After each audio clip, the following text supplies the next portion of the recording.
Assalamualaikum warahmatullahi wabarakatuh. Perkenalkan, kami dari kelompok 6 akan mempresentasikan mengenai bab 8 pelaksanaan audit, terutama pada evaluasi dan bukti audit. Sebelum memasuki pada penjelasan bab, izinkan saya untuk memperkenalkan anggota kelompok kami, yaitu yang pertama ada Risma Oktavianti dengan NIM 1903101102. Kemudian ada Umi Aisyah dengan NIM 1903101119. Kemudian ada Indah Enggar Pramesi dengan NIM 1903101138. Kemudian ada Diki Rega dengan NIM 1903101041. Kemudian ada saya sendiri Ajeng Monika Rizky dengan NIM 1903101046. Pada bab ini akan dibahas mengenai pelaksanaan audit atau yang lebih dikenal dengan istilah pekerjaan lapangan, terutama mengenai evaluasi dan bukti audit. Evaluasi itu merupakan langkah penting dalam penugasan audit karena pada tahap ini auditor itu harus mencari bukti yang untuk menguatkan informasi yang diperoleh pada survei pendahuluan, dan auditor itu dituntut untuk menyediakan langkah-langkah dalam menerapkan kreativitas profesional dan menjalankan analitis dan evaluasi selama menjalankan program audit. Sebagaimana dalam standar 2320 tentang analisis dan evaluasi yang disebutkan bahwa auditor internal itu harus berdasarkan kesimpulan dan hasil penugasan. Baiklah, saya Ajeng Monika Rizky dengan NIM 1903101046.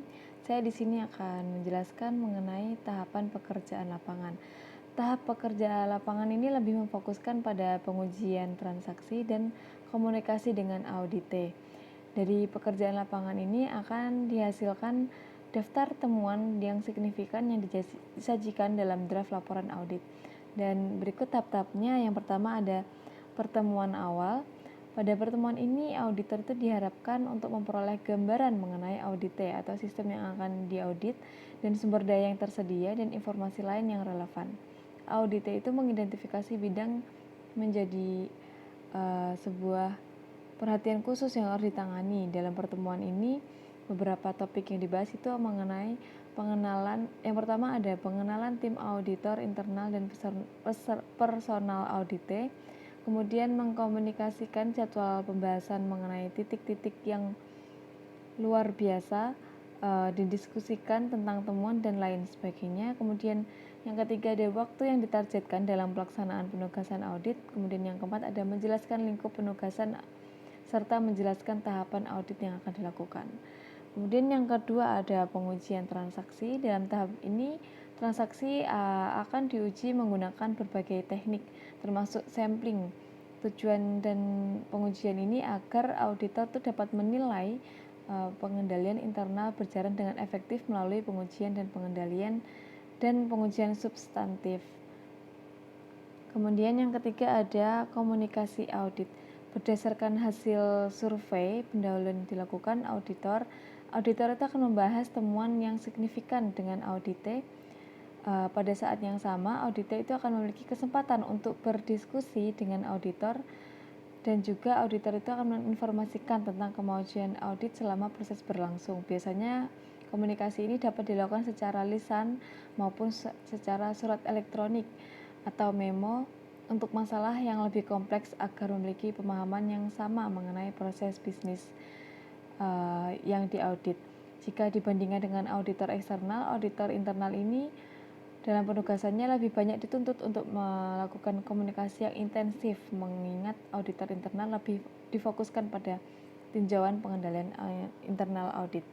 Kemudian yang terakhir ada pertemuan audit.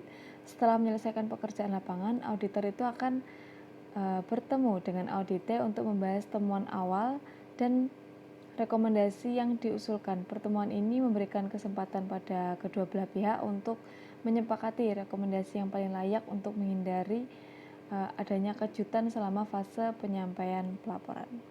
Untuk bab selanjutnya akan dijelaskan, untuk materi selanjutnya akan dijelaskan oleh rekan saya. Assalamualaikum warahmatullahi wabarakatuh. Sebelumnya terima kasih atas kesempatan yang telah diberikan. Saya Risma Oktavianti, NIM 1903101002. Di sini akan sedikit melanjutkan presentasi materi yang selanjutnya yaitu mengenai evaluasi. Evaluasi merupakan tahap yang paling penting dalam setiap penugasan audit karena memberikan kesempatan bagi auditor untuk menerapkan kreativitas profesional secara maksimal. Pendapat dan rekomendasi harus mengalir dari kelemahan sistem yang diidentifikasi selama sistem evaluasi pengujian auditor rutin dilakukan dengan mengkonfirmasi evaluasi asli dalam hal penerapan pengendalian dan efek dari kelemahan kontrol, yaitu merujuk pada penerapan standar IIA 2120 A4. Kriteria yang memadai diperlukan untuk mengevaluasi kontrol. Auditor internal harus memastikan sejauh mana manajemen telah membuat kriteria yang memadai untuk menentukan tujuan yang telah dicapai. Jika memadai, auditor internal harus menggunakan kriteria tersebut dalam evaluasi. Jika tidak memadai, maka auditor internal harus bekerja sama dengan manajemen untuk mengembangkan sesuai kriteria evaluasi. Jika evaluasi cacat, maka semua pekerjaan audit yang tersisa akan mengalami kecacatan juga. Rekomendasi audit akan memberikan solusi standar untuk risiko exposure. Teknik evaluasi ini terdiri atas bagan alir atau flowchart, pengujian transaksi, internal control questionnaires atau ICQ, dan internal control evaluation system atau ICES. Kemudian yang pertama yaitu bagan alir. Bagan alir ini bermanfaat untuk menggambarkan secara visual proses yang didesain atau dimaksudkan untuk tujuan pengendalian. Flowchart membantu auditor untuk mengevaluasi pemahaman yang baik mengenai proses yang dievaluasi. Dalam beberapa audit sangat perlu untuk menjelaskan sistem atau proses yang dilakukan oleh auditi. Menjelaskan prosedur atau proses tersebut melalui penggunaan laporan tertulis atau bagan alir atau kombinasi dari keduanya. Pilihan metode yang akan digunakan tergantung pada efisiensi relatif metode dalam hubungannya dengan kompleksitas sistem yang dijelaskan. Yang selanjutnya yaitu pengujian transaksi. Pengujian transaksi umumnya digunakan untuk memastikan semua kebijakan dan prosedur pengendalian yang diterapkan telah diikuti dalam memproses transaksi. Selanjutnya, internal control questionnaires atau ICQ menuntut auditor untuk bertanya tentang internal control khusus atau umum kepada manajemen auditi. Kuesioner didesain sehingga respons negatif akan mengindikasikan kelemahan potensial internal control.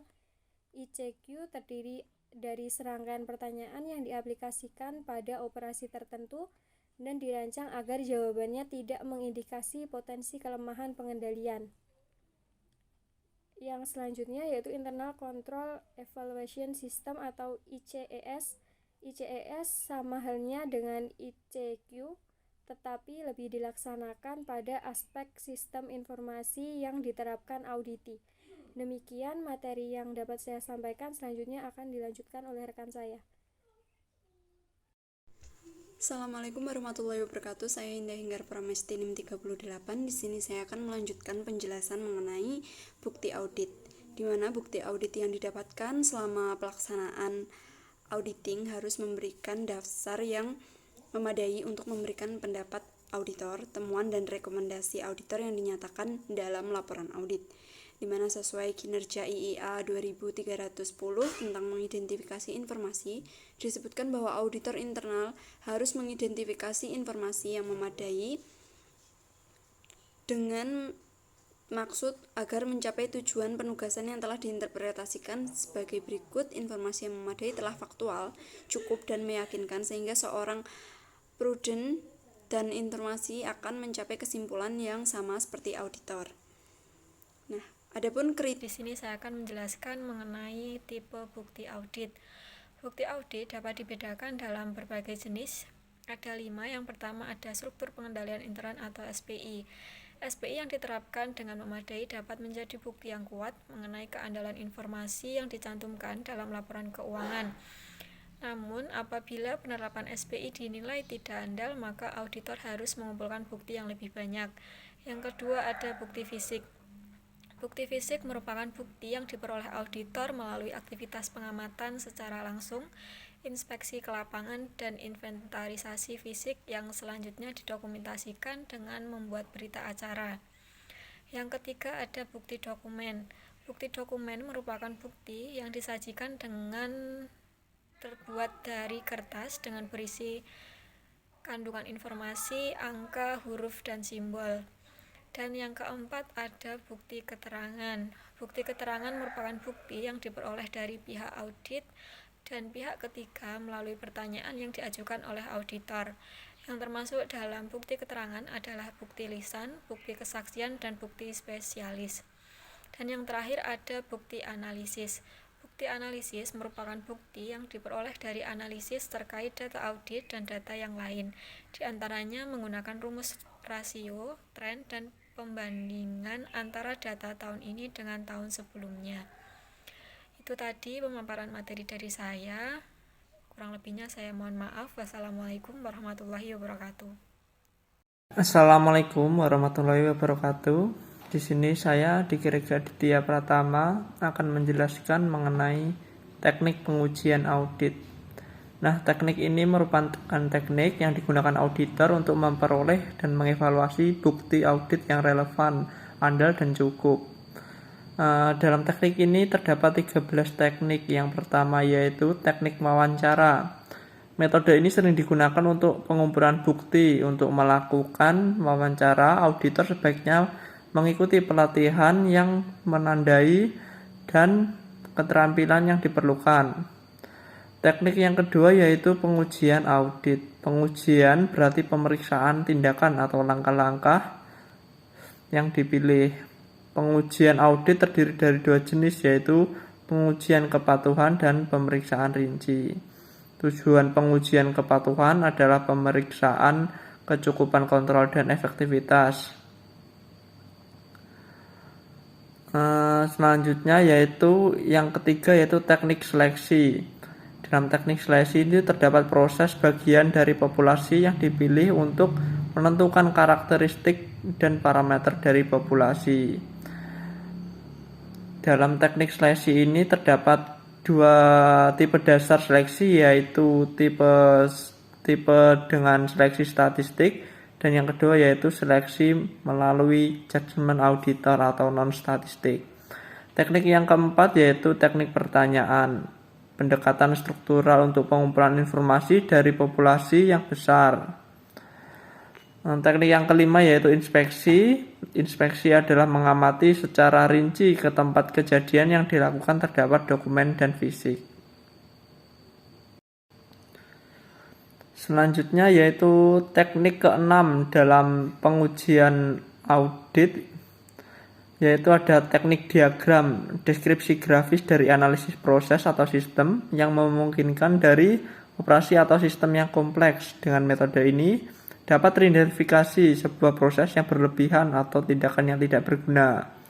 Teknik yang ketujuh yaitu pemodelan, metode yang memfasilitasi pengambilan keputusan melalui simulasi proses aktual yaitu model matematika dan statistik. Teknik yang ke-8 yaitu teknik observasi. Observasi ini mirip dengan inspeksi, pengamatan terhadap suatu aktivitas terkait dengan pengendalian internal yang diterapkan audit. Teknik yang ke-9 yaitu teknik konfirmasi. Konfirmasi merupakan permintaan tertulis ke objek audit atau pihak ketiga untuk menyediakan konfirmasi tertulis atau informasi lain. Nah, konfirmasi ini terdiri atas konfirmasi positif dan negatif. Konfirmasi positif yaitu konfirmasi yang ditujukan kepada pihak ketiga yang harus dijawab secara tertulis. Sedangkan konfirmasi negatif yaitu konfirmasi yang ditujukan kepada pihak ketiga yang tidak perlu dijawab jika data yang dikonfirmasi tidak sesuai dengan data yang diharapkan oleh auditor. Teknik yang ke-10 yaitu teknik analisis. Teknik analisis ini merupakan studi tentang informasi yang diperlukan dan penggunaan untuk kesimpulan untuk membandingkan dengan indikator hasil kegiatan audit. Nah, 3 teknik yang terakhir yaitu vouching, tracing, dan scanning. Vouching ini adalah menelusuri suatu catatan ke dokumen dasar. Vouching mengecek adanya bukti apakah telah sesuai dengan catatannya. Vouching dilakukan dari catatan ke dokumen dasar untuk menentukan validitas dan akurasi pencatatan transaksi. Nah, sementara itu teknik tracing adalah menelusuri bukti transaksi ke dasar catatan. Itu ada jurnal dan buku besar. Misalnya menelusuri bukti invoice untuk memastikan apakah terdapat transaksi hutang yang belum dicatat. Sementara itu teknik yang terakhir yaitu scanning. Scanning ini adalah penelaah secara umum terhadap dokumentasi catatan dan daftar pendukung yang dikerjakan dengan cepat guna mendeteksi adanya elemen-elemen yang memerlukan penyelidikan lebih lanjut. Sekian presentasi dari saya mengenai teknik pengujian dalam audit. Ada kurang lebihnya mohon maaf. Wassalamualaikum warahmatullahi wabarakatuh. Baiklah, memasuki penutup. Sebelum saya menutup presentasi kali ini, izinkan saya untuk membacakan kesimpulan pada tahap-tahapan pekerjaan lapangan terdiri dari pertemuan awal, pengujian transaksi, komunikasi audit, dan pertemuan akhir. Evaluasi itu merupakan tahap yang paling penting dalam setiap penugasan audit karena memberikan kesempatan bagi auditor untuk menerapkan kreativitas profesional secara maksimal. Dan bukti yang didapatkan selama pelaksanaan audit itu harus memberikan dasar yang memadai untuk pemberian pendapatan auditor, temuan, dan rekomendasi auditor yang dinyatakan dalam laporan audit. Bukti audit itu harus memenuhi kriteria yang cukup dan relevan dan memadai serta praktis. Itu tadi sekian presentasi dari kelompok kami. Apabila ada kurang lebihnya kami mohon maaf. Sekian dari saya. Wassalamualaikum warahmatullahi wabarakatuh.